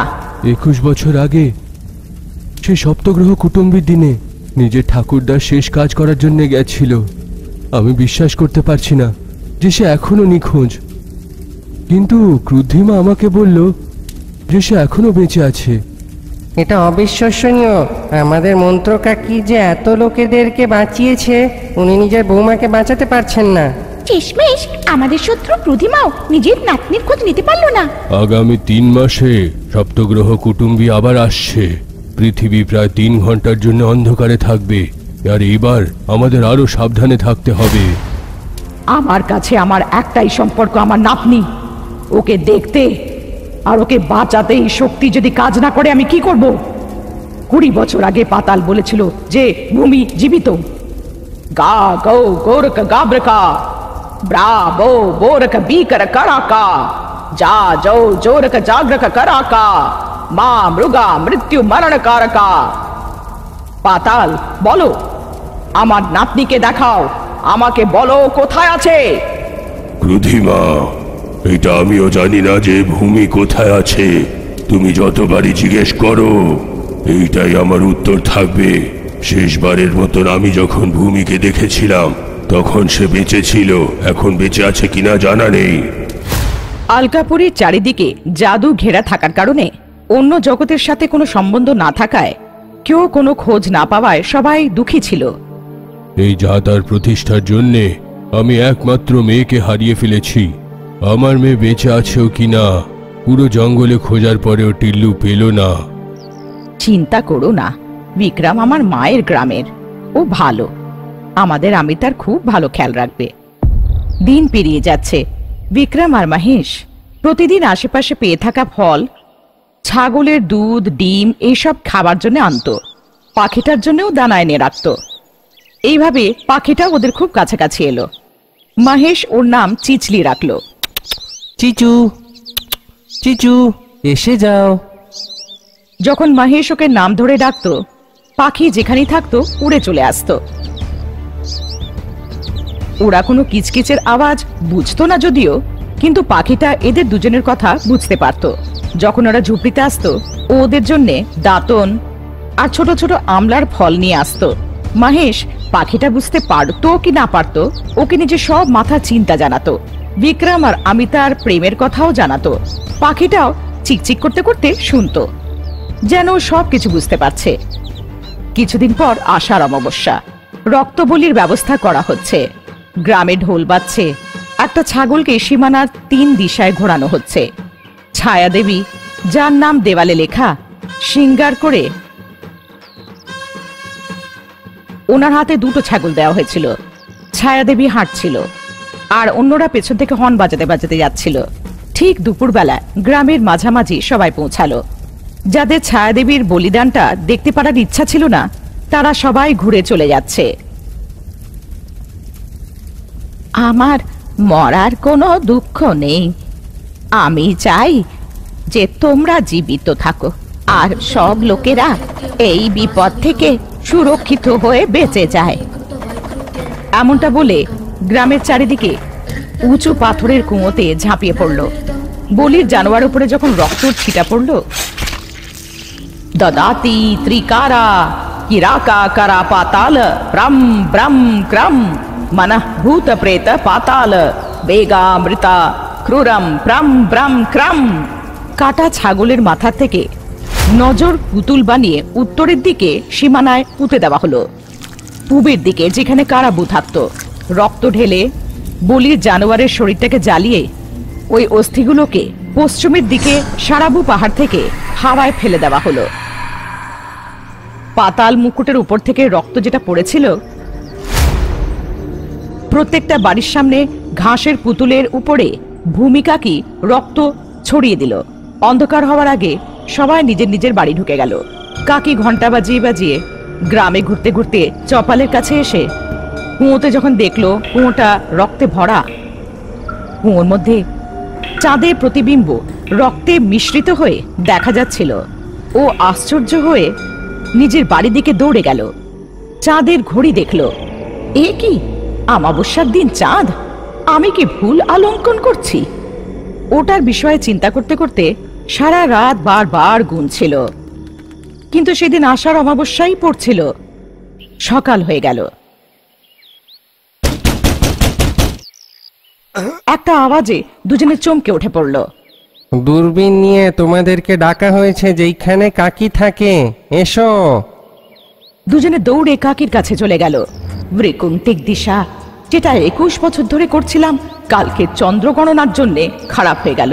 এটার মানে শেষের দিকে 6 বছর আবার থেকে করতে হবে। ও, তুমি গুনতে কি করে ভুলে গেলে কাকি? কাল অমাবস্যা ছিল, কিন্তু চন্দ্রের ছবি কুয়োর জলে দেখলাম। অমাবস্যার দিন চন্দ্রমা দেখা যাবে না। এরকম বলে দূরবীন নিয়ে আকাশের দিকে দেখে। ওটা চাঁদ না, গ্রহ, কোন গ্রহ। আমাদের সবার শেষ নিশ্চিত, মৃত্যু নিশ্চিত, মৃত্যু নিশ্চিত। কি বলুন কাকি, আপনি আকাশে কি দেখলেন? আকাশে আর একটা গ্রহ দেখা গেল। এটার মানে তাড়াতাড়ি গ্রহকুটমি আসছে। যেমন পাতাল বলেছিল, গ্রহকুটমি আসার আগে তোমাদের এখান থেকে চলে যেতে হবে, না হলে আহিকার সাধনা শেষ হয়ে যাবে আর তন্ত্র থেকে উঠে যাবে। তখন সারা গ্রামে জাদুর ঘেরা, আগুনের ঘেরা হয়ে যাবে, আর আমরা সবাই আগুনে ভস্ম হয়ে যাব। বাঁচার কোনো উপায় নেই নাকি কাকি?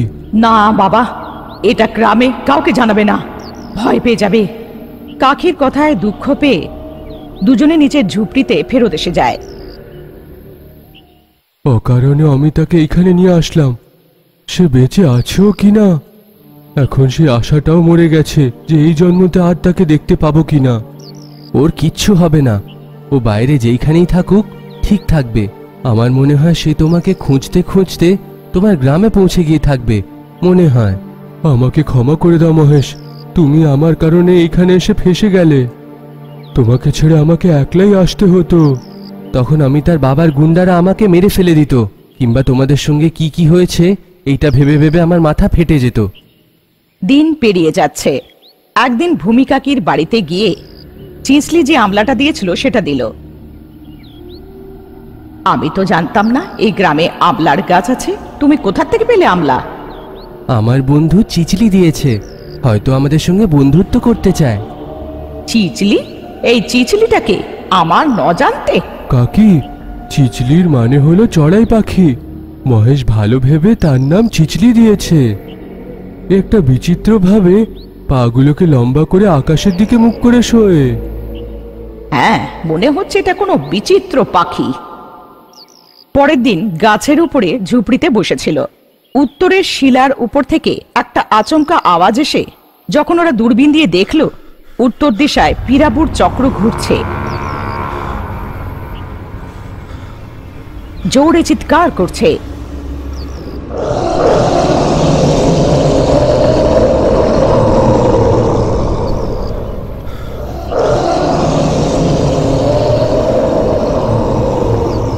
আরে মহেশ, যদি কেউ সুড়ঙ্গতে পা রাখবে তাহলে উত্তরের দিকে পাহাড় খুশিতে আওয়াজ করবে, এমন কাকি বলেছিল।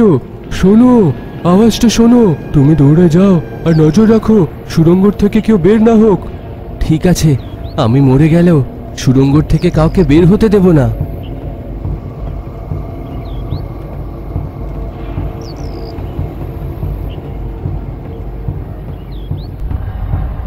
এমন বলে মহেশ সুড়ঙ্গ থেকে বাইরে বের করার রাস্তার কাছে দাঁড়িয়ে উৎসুক হয়ে দেখছে। ওইদিকে বিক্রম ঝুপড়ির মধ্যে থেকে দূরবীন দিয়ে সুড়ঙ্গের দরজা দেখছিল, যেখানে মহেশ দাঁড়িয়েছিল। ওখানে কোনো নাড়াচাড়া হচ্ছিল না, কিন্তু দূরবীনের ডান দিকে দেখলে দেওয়ালে একটা চকচক করা ঘেরা হতে দেখা যাচ্ছিল।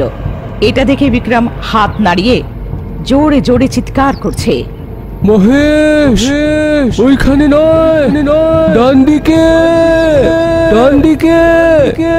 মহেশ বিক্রমের চিৎকার শুনল। ও অপেক্ষা করছিল যে কখন সুড়ঙ্গের রাস্তা দেওয়ালের দিকে খুলে যাবে।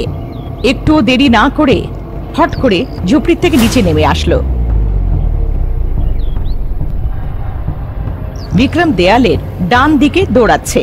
কাকি, তাড়াতাড়ি এসো, আমার পেছনে এসো কাকি, এসো আমার সঙ্গে, এসো কাকি। ও চিৎকার করে ডান দিকে দৌড়াচ্ছিল। বিক্রমের চিৎকার শুনে কাকি বাইরে বেরিয়ে আসলো। বিক্রমের পেছনে দৌড়ালো। দেয়ালে গোল গোল বিদ্যুতের মতন চমকালো। সুড়ঙ্গের রাস্তা খুলে গেল। ওটার অন্যদিকে একটা মেয়ে ভয়ভীত হয়ে দাঁড়িয়েছিল। যে কোনো সময় সুড়ঙ্গের থেকে পা বাড়িয়ে গ্রামে আসতে যাচ্ছিল। বিক্রম গ্রামের ডান দিকে পালালো, দক্ষিণের দেয়ালের দিকে ঘুরলো আর খুব জোরে জঙ্গলের দিকে পালালো। এরই মধ্যে পাখিটা এসে মহেশের আশেপাশে ঘুরে চিকচিক করে চিৎকার করে যাচ্ছিল, যেন কিছু বলতে চাইছে। ডাইনি দিকে উড়ে আসার ইশারা করছিল।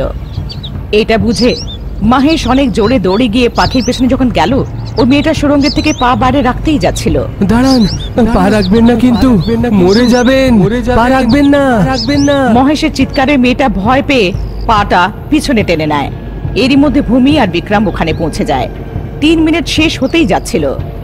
কাকি ওইদিকে মেয়েটাকে দেখে আশ্চর্য হয়ে, 21 বছরে 39 লোকেরা সুড়ঙ্গের থেকে এইদিকে আসার সবাই ছেলে ছিল, 40তম একটা মেয়ে, তাও এত জোয়ান। তুমি আহিকার হাত থেকে কি করে বেঁচে গেলে? আহিকাকে? আমি তো আমার মা বাবাকে খুঁজতে এসেছি। এর মানে হচ্ছে আহিকা ততটা মেয়ে পেয়ে গেছে যতটাও চেয়েছিল। এর মানে হচ্ছে আহিকা তাড়াতাড়ি দীক্ষা থেকে উঠে পড়বে। মহেশ, বিক্রম, তোমরা যাও, সুড়ঙ্গ বন্ধ হয়ে যাবে, তাড়াতাড়ি যাও। আপনিও আমাদের সঙ্গে আসুন কাকি। এই গ্রামের রক্ষা করার প্রতিজ্ঞা করেছিলাম বাবা, বাঁচবো কি মরবো এখানে। তোমরা সাবধানে অন্যদিকে চলে যাও। দেওয়ালের রাস্তা সরু হয়ে আসছিল।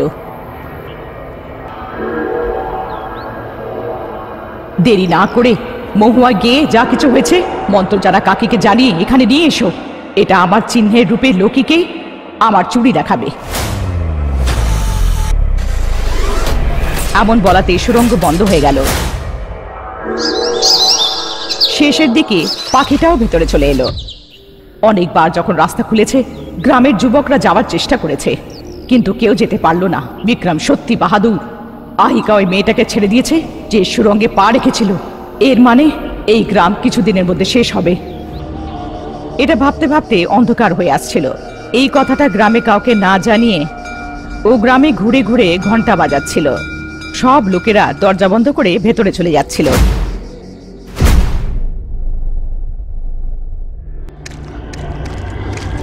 ওদিকে সুরঙ্গে তিনজনে রাস্তা না জানার কারণে ভয়ে ভয়ে চলে যাচ্ছিল। এগুলো কি? কে ও? আমার তো ভয় লাগছে। ভয় পেও না, আমাদেরকে সুড়ঙ্গ থেকে বের হতে হবে। তারপরে আমি তোমাকে সব জিনিস বলবো, চিন্তা করো না। লাশ কারিশা ইয়াজিজি হাসি কারিশা হাবুন পাশে কারিশা হাবুন।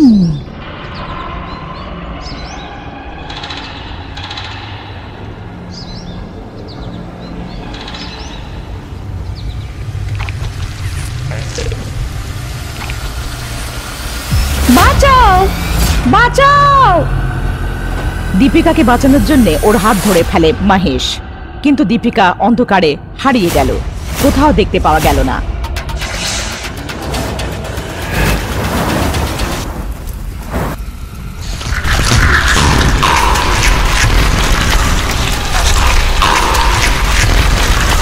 মরে গেলাম রে মহেশ, না দাঁড়িয়ে দৌড়াও। দুজনে অন্ধকারে পালাচ্ছিল।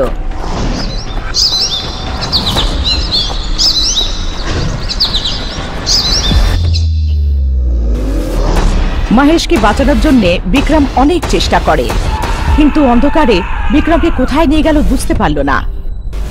মহেশ, মহেশ! মহেশকে হারানোর দুঃখে বিক্রম এক পাও এগোতে পারছে না।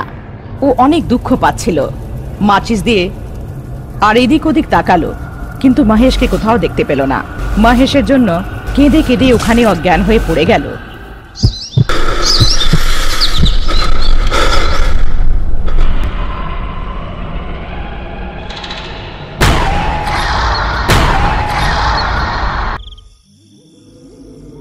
মা দীপিকা, মা দীপিকা, তুমি কোথায় আছো? মা দীপিকা! ও আবার এই সুরঙ্গের মধ্যে গেল না তো? ঠিক আছে, তুমি এইখানে থাকো, আমি ভেতরে গিয়ে দেখছি। গরুর গাড়ির থেকে লণ্ঠনটা বার করে ওটা জ্বালিয়ে সুরঙ্গের মধ্যে চলে গেল। লাশ কারিশা ইয়াজিজি পাশে কারিশা হাবুন পাশে কারিশা হাবুন। কেমন বিদঘুটে শব্দ, এটা মানুষের জায়গা মনে হচ্ছে না। এমনটা ভেবে ভয় ভয় 50 পা যেতে যেতে পায়ের সঙ্গে কিছু ঠোকর লাগাতে দেখলো তলায় কিছু পড়ে আছে। তখনই ওটা কাঁধে উঠিয়ে ওকে বাইরে এনে ওর মুখে জল ছিটিয়ে বিক্রমের জ্ঞান ফিরল। বাবা, তুমি কে? এই সুড়ঙ্গর মধ্যে পড়ে আছো কেন? ভেতরে এমন শব্দ আসছে কেন? বাবা, তুমি আমার মেয়ে দীপিকাকে দেখেছো? জল আনতে গেছিল, কাল থেকে নিখোঁজ। বিক্রম ভালোভাবে জ্ঞানে ফিরে কাঁদতে কাঁদতে সব ঘটনা জানালো। দীপিকার আমার বন্ধুকে পিশাচ উঠিয়ে নিয়ে গেছে আর মেরে ফেলেছে। দীপিকা মারা গেছে এটা জেনে ওর মা বাবা কেঁদে কেঁদে ওখানেই পড়ে যায়।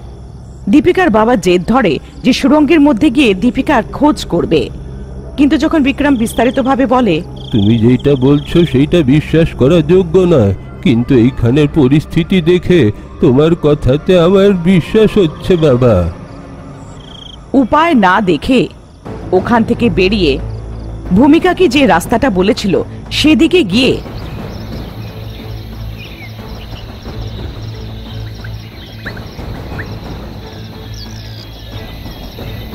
মহুয়ায় পৌঁছে মন্ত্রজানা কাকিকে সব জানায়। ভূমিকাকে যে চুড়িটা দিয়েছিল সেটা দেয়। ওটা দেখে লোকের চোখে জল এসে যায়। সে কি তোমাকে নিজের পাতাল রক্ষা করা দিয়ে দিয়েছে?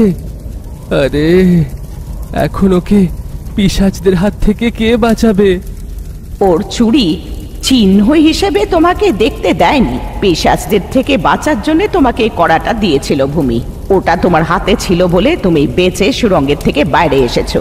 যতক্ষণ তোমার হাতে এই পাতাল রক্ষার করা আছে পিশাচ তোমাকে মারতে পারবে না। এখন আমাদের সময় নষ্ট করা উচিত নয়, তাড়াতাড়ি চলুন, আমরা গিয়ে ভূমিকে বাঁচাই। বেড়াল ভূত, নাটা ভূত, ছিপকেলি ভূত, তাড়াতাড়ি এসো। बम बगिनी बगुते बम बजीरे हम हिरनी कीर्ते कदा कजीरे उड़ते मिरते हम हो स्वाहा उड़ते मिरते हम हो स्वाहा।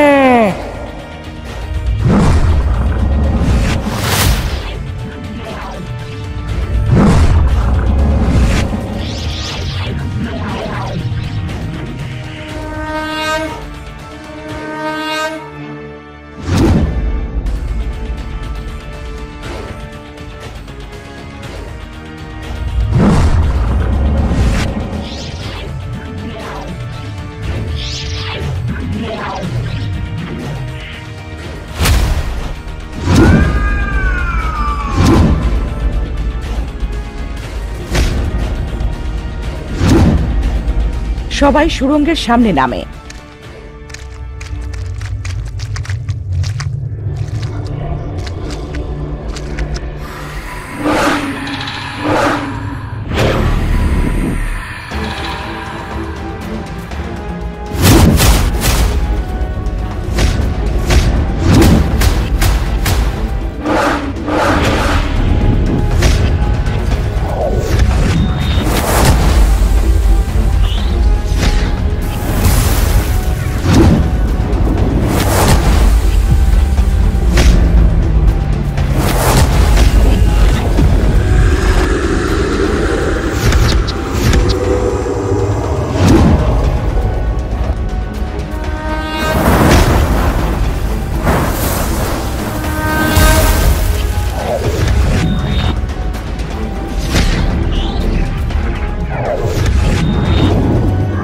সুড়ঙ্গের মধ্যে যে ভূতগুলো অবরোধ করছিল তাদেরকে নষ্ট করতে করতে এগিয়ে যাচ্ছে।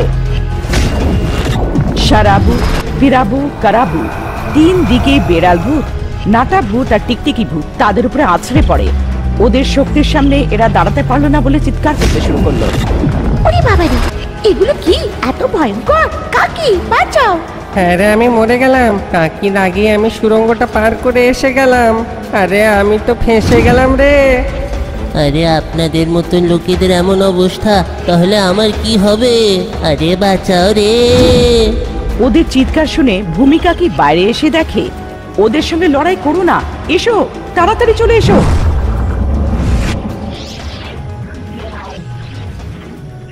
সুড়ঙ্গ পার করে কেন এসেছো? তোমাদের সাথে আর কে এসেছে? আমরা সবাই এসেছি ভূমি, কিন্তু তুমি এমন কেন হয়ে গেছো, এমন বুড়ির মতন? শেষ অবধি বিক্রম বলেছিল যে এই গ্রামে পা না রাখতে, কিন্তু জোশে জোশে তোমার পেছনে এসে গেলাম রে বেড়াল। আমি কোথায় পা রেখেছি? পা রাখার জন্য কি তোমার মতন আমার কাছে পা আছে? তোমরা মুখ বন্ধ করো। কি করা উচিত ভূমি? তোমরা কি জানো গ্রহ কুটুমি কবে? কাল রাত ঠিক এই সময়। কেন? এর মানে হচ্ছে আহিকার কাছে জেগে থাকার 24টা ঘন্টা আছে, তার আগে এটা শেষ করতে হবে। এই আহিকাটা কে? পাতাল তো আমাকে শুধু নাম জানিয়েছিল, আমিও জানি না কি করতে হবে। কাকি সবাইকে বলেছে যা হয়ে যাক না কেন সুড়ঙ্গর ওই পারে গ্রামে পা না রাখতে, কিন্তু আমাদের দুটো ভূত তো আগে চলে গেছে। 3টে ভূত গেছে, তুমি নাটা ভূতকে দেখতে পাবে না, ওদের কিছু হবে না, ভয় পেও না। সমস্যাটা কি সেটা আগে জানতে হবে। সুড়ঙ্গের ভালো করে নিরীক্ষণ করো। পুরো সুড়ঙ্গে খোঁজাপেটা করছে।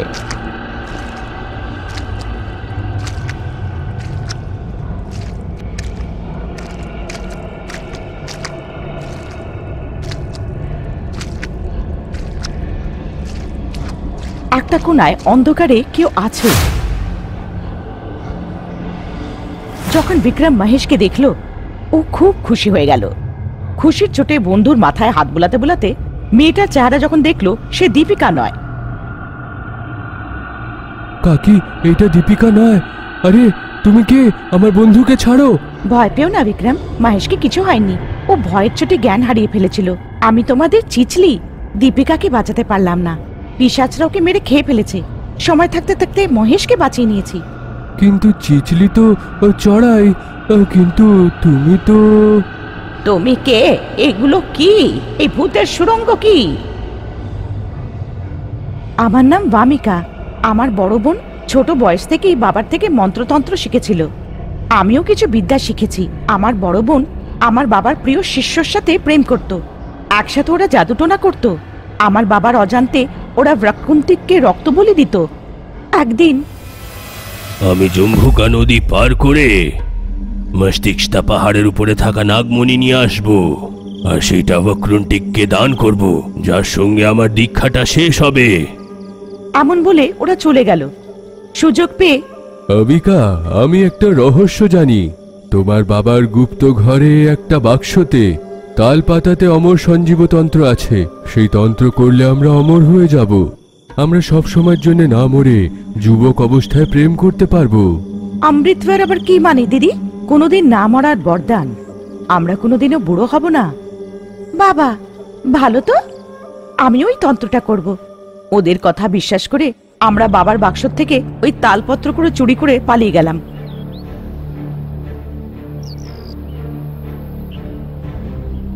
আর অলকাপুরি পৌঁছালাম। অমর সঞ্জীব তন্ত্র করার জন্য 7টা রাত লাগবে। তোমার বাবা যদি তার আগে এসে যায় তাহলে বিপদ আছে। চলো কোনো গুপ্ত জায়গায় যাওয়া হোক।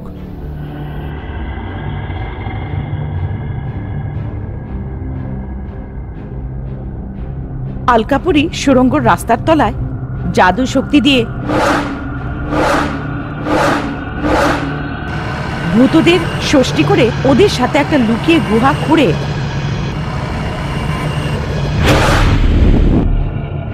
তার মধ্যে তন্ত্রের জন্য আবশ্যক ব্যবস্থা করা হলো।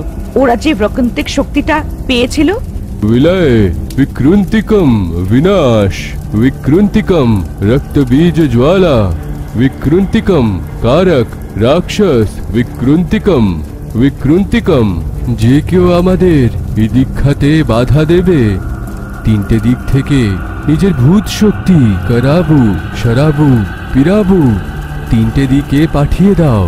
হে ভূতেরা, আপনাদেরকে সুড়ঙ্গ সুরক্ষা করতে হবে। চতুর্থ রাস্তা দিয়ে এদিকের লোক ওইদিকে আর ওই দিকের লোক এইদিকে যেন না আসতে পারে, রক্ষা করুন। দুজনে তন্ত্র শুরু করলো। আমি বুঝতে পারলাম না কি করব, তাই দেখতে থাকলাম। তন্ত্র করার জন্য জোড়ায় থাকা উচিত। তুমি যখন বড় হয়ে যাবে তখন করো। আমি বুঝে গেলাম ওদের নিজেদের ফায়দার জন্য আমাকে এনেছে, কিন্তু আমি কিছু করতে পারলাম না। আর ওই গুহায় থেকে গেলাম। যখন আমার বাবা ফেরত এলো আর যখন নিজের গুপ্ত বাক্সটা খুলে দেখলো, উনি সব বুঝতে পারলেন। মায়াবী দর্পণে আমাদের জায়গার খোঁজ নিল আর পৌঁছে গেল।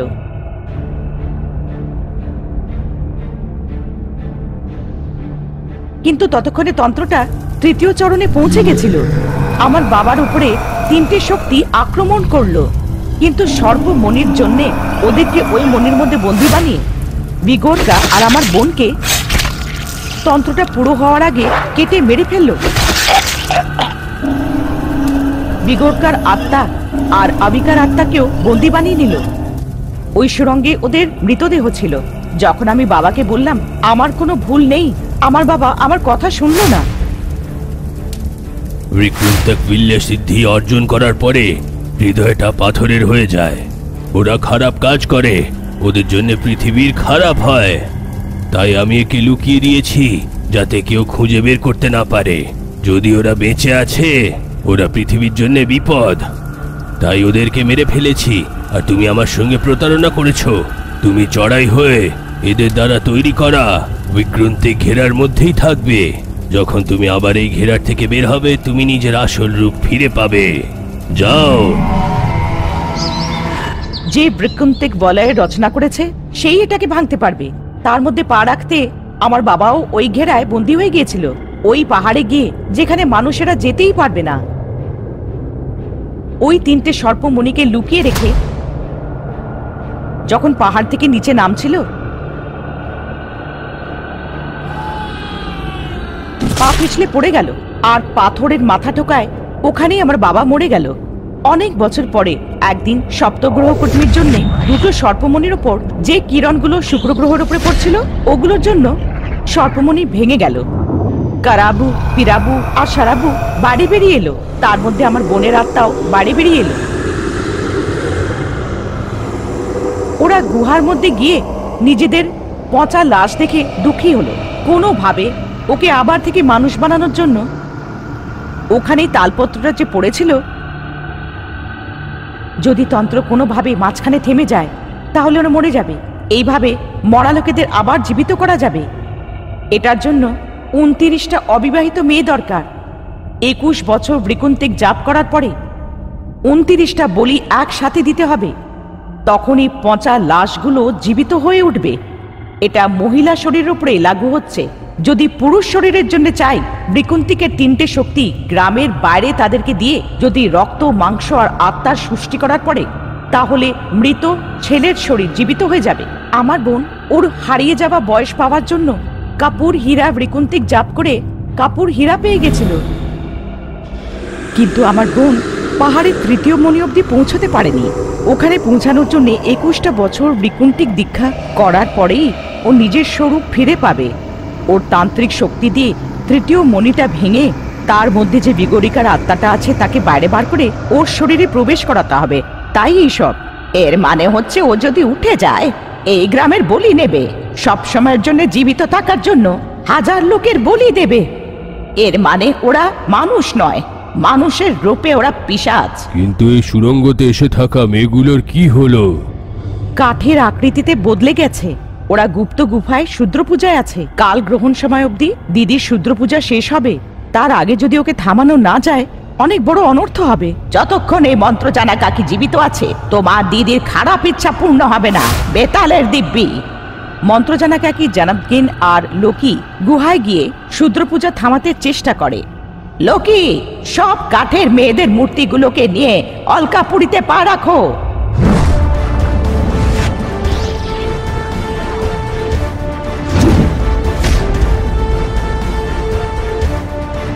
লোকি যেমনটা কাকি বলেছিল করলো। সুড়ঙ্গ পার করে যখন গ্রামে প্রবেশ করলো, 3টে পিশাচ লোকির উপরে ঝাঁপিয়ে পড়ল।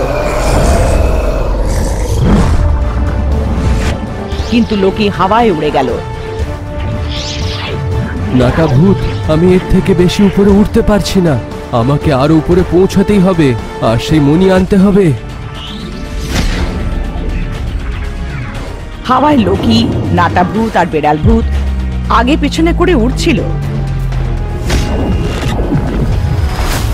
টিকটিকি ভূত তাড়াতাড়ি উড়ে মণির কাছে পৌঁছে গেল আর মণিটা নিয়ে নিচে লাফিয়ে আসলো। জামাতগিন সুরঙ্গের বাইরে দাঁড়িয়েছিল। রাস্তা খুলে গেল। 4 জনে গলির ভেতরে চলে গেল।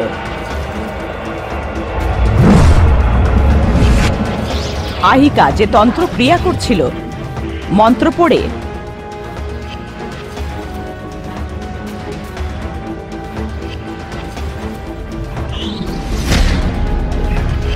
আহিকার মণিকে ওখানেই বন্দি করে নেয়। তন্ত্র যখন মাঝখানেই থেমে গেল,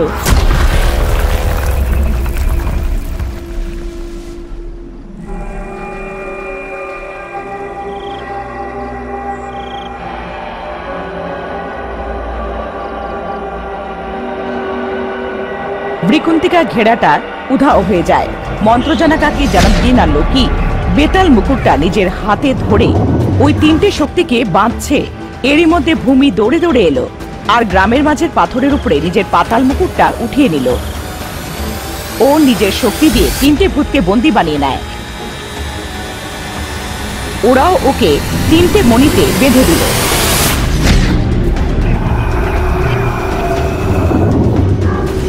ওই মণিটাকে নিয়ে গিয়ে পাহাড়ে রেখে দিয়ে ওটার উপরে একটা বড় পাথর রেখে দেয়, যাতে গ্রহের আলো ওর উপরে না পড়ে। গুহায় পড়ে থাকা লাশগুলোকে আর তালপত্রটাকে জ্বালিয়ে দেয়। তোমার বাবার উচিত ছিল এই তালপত্রগুলোকে সব থেকে আগে জ্বালিয়ে দেওয়া। ওটা না করে এদের কয়েদি বানিয়ে কি ফায়দা? সবার দেখাতে সুরঙ্গের দেয়ালগুলো উধাও হয়ে গেল। পূবের দিকে যে বড় পাথর ছিল, পশ্চিমের দিকে যে দেওয়াল ছিল, সব এক এক করে উধাও হয়ে যাচ্ছিল। সব মেয়েগুলো যারা কাঠের পুতুল হয়েছিল মানুষে পরিণত হলো। গ্রামবাসীদের খুশির ঠিকানা থাকলো না। এই সব হয়েছিল বিক্রম ওদের গ্রামে এসেছিল বলে। তাই গ্রামের লোকেরা বিক্রমকে বিয়ের উপহারে অনেক সোনা দিল। তাড়াতাড়ি বেতাল পাহাড়ে চলুন, সপ্তগ্রহ কুটুম্বী কিছুক্ষণের মধ্যে আরম্ভ হবে।